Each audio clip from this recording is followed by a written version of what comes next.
হ্যাঁ, আজকে আমরা কি খেলবো?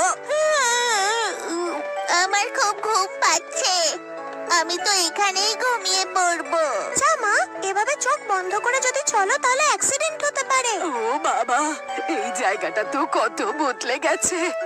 আরে সামনে তাকাও। আমি পেয়ে গেছি একজন দাইমা। খুব জোর ধাক্কা লেগেছে, ব্যথা লাগেনি তো? সামায়ুচেন, আমার পিছনে আর মাথায় খুব লেগেছে। ঠাকুমা, আপনি ঠিক আছেন তো? হ্যাঁ, আমি ঠিক আছি মা। দাঁড়ান, আমরা আপনাকে তুলছি। আপনার কোথাও লাগেনি তো? চলুন, উঠুন। আমার কথা কেউ ভাবে না। বাবা, কি? আমাকে ক্ষমা করে দাও, আমি খেয়াল করিনি, আমি অন্য কিছুই ভাবছিলাম। আমায় ক্ষমা করে দিন ঠাম্মা। ঠাম্মা, আপনি কোথাও যাওয়ার রাস্তা খুঁজছেন বুঝি? বাবা, আসলে আমি ওবোকানে মিৎসুর বাড়িটা খুঁজছিলাম। কি? আপনি ওবোকানে মিৎসুর বাড়ি খুঁজছেন? এই নামটা কোথায় শুনেছি বলে মনে হচ্ছে। ক্যাঙ্গারু ম্যাসাজ করে তো আমার মনে পড়ছে না। এতে মনে করার কি আছে? হ্যাঁ, তুমি এটুকুও জানো না এটা তোমার বাবার নাম? হ্যাঁ, তাহলে তুমি চামা। কি? হ্যাঁ, আমি জামা। আমি তো মজা করছিলাম, আমার সব মনে আছে। হ্যাঁ, মুখটাও তো বেশ মিলছে। তুমি নিশ্চয়ই ওবোকানে মিৎসুর ছেলে, তাই না? ও দাইমা, কতদিন পর দেখলাম। কোথায় চলে গেছিলে তুমি? কানে মিৎসু, কেমন আছো? তুমি কত বড় হয়ে গেছো বাবা। কি? এত ভালোবাসা? কাকা, এই ঠাম্মা কে? আপনার বাবা ছোট ছিলেন তখন উনি ওনার দাইমা ছিলেন, উনি ওনার মায়ের মতন। উনি বাবার দাইমা ছিলেন? হ্যাঁ জামা, আমার বাবা মা খুবই স্ট্রিক্ট ছিল, সব সময় আমাকে বকতো। তাই যখনই আমি বকা খেতাম আর কাঁদতাম তখন দাইমাই আমাকে আদর করত। তারপর একদিন কে জানে দাইমা কোথায় চলে গেল। যদি আমি একে এইভাবেই ভালোবাসা দিতে থাকি তাহলে এ খারাপ হয়ে যাবে, আর একজন দায়িত্ববান মানুষ কোনোদিনও হতে পারবে না। সেই জন্য আমার এখান থেকে চলে যাওয়াই ভালো। দাইমা, দাইমা। দেখুন, আপনার সেই স্যাক্রিফাইসের জন্যই আজ আমি একজন রেসপন্সিবল আর বুদ্ধিমান মানুষ হয়ে উঠেছি। দাইমা, কানে মিৎসু বাবা। হিংসা হচ্ছে। কেউ ডাক্তারকে ডাকো। জামা।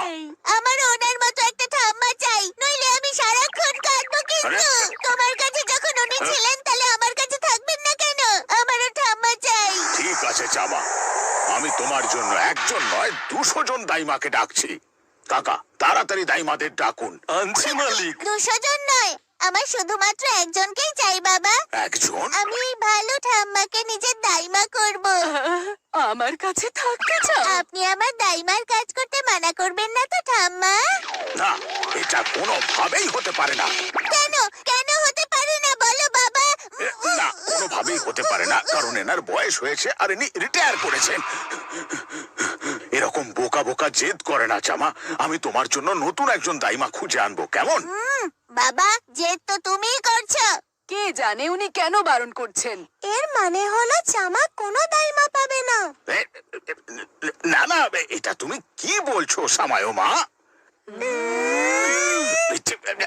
তোমাদের কি এটা মনে হচ্ছে যে আমি চাই না যে ইনি চামার দাইমা হন? এমন কিছুই নয়। দাইমা, আপনি কি আমার ছেলে চামার দাইমা হতে চাইবেন?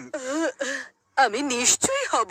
তুমি যখন বলছো আমি বারণ কি করে করতে পারি? মা, উনি রাজি হয়ে গেছেন।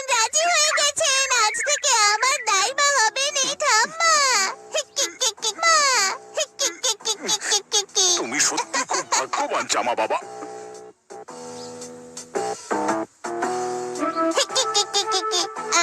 খাইয়ে দিন। অবশ্যই খাইয়ে দেবো। ঠাম্মা, এটা তো খুব টেস্টি। তাই বুঝি? তাহলে নাও, এবার তুমি চিকেন খাও। Thank you. খাবার কেমন হয়েছে চামা? টেস্টি তো? বাবা, ঠাম্মার হাতে খাচ্ছি বলে আরো টেস্টি লাগছে। ও, এটা তো দারুণ ব্যাপার। আর একটু খাইয়ে দিন না। খেয়ে নাও বাবা। চামা, বাবা গাজরও খাও, শুধু চিকেন মা। ঠিক আছে বাবা। তার সাথে ক্যাপসিকামও খাও। আর বাঁধাকপিও। যখনই ঠাম্মা আমায় খাওয়াচ্ছেন তখনই তুমি আটকে দিচ্ছ, কেন করছো? ঠাম্মা বাবা ছোটবেলা থেকেই এমন। হ্যাঁ গো বাবা।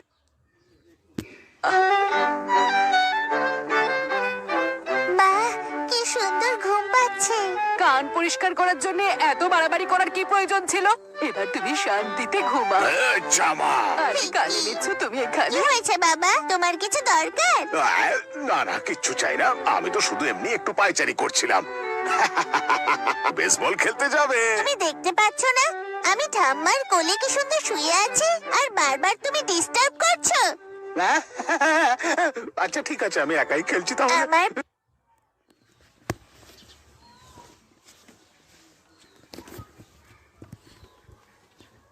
প্রিয় ঠাম্মা। আমার সোনা ছেলে।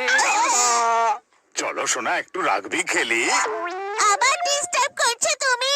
মনে হচ্ছে বাড়িতে শান্তিতে শুতেও পারবো না। চলো বাইরে যাই ঘুরতে।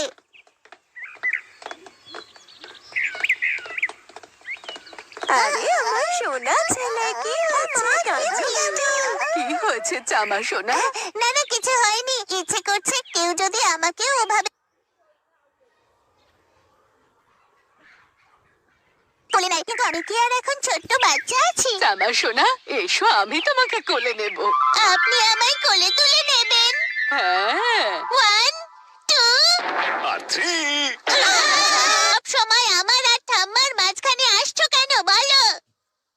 আসলে আমি জেনে বুঝে এমনটা করিনি। না, আমি জানি তুমি সব ইচ্ছে করে করছো। তুমি চাও না যে ঠাম্মা আমাকে আরে, ভালোবাসুক। এমনটা নয়।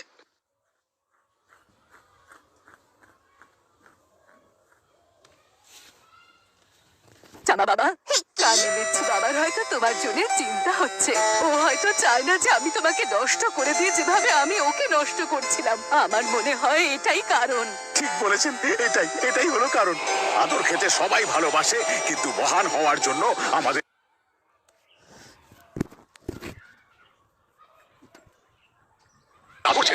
ফলো করতে হয়, বুঝলে? বেশি আদরে মানুষ বাদর হয়ে যায়।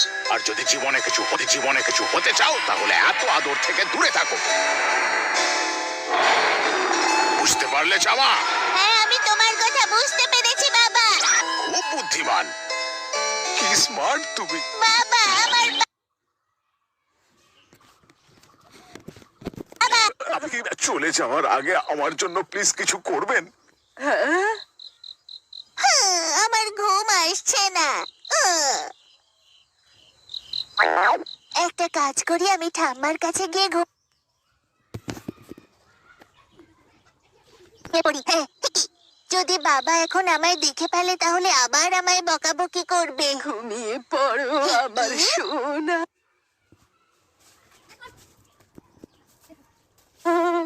ঘুমিয়ে পড়। এখানে কি হচ্ছে?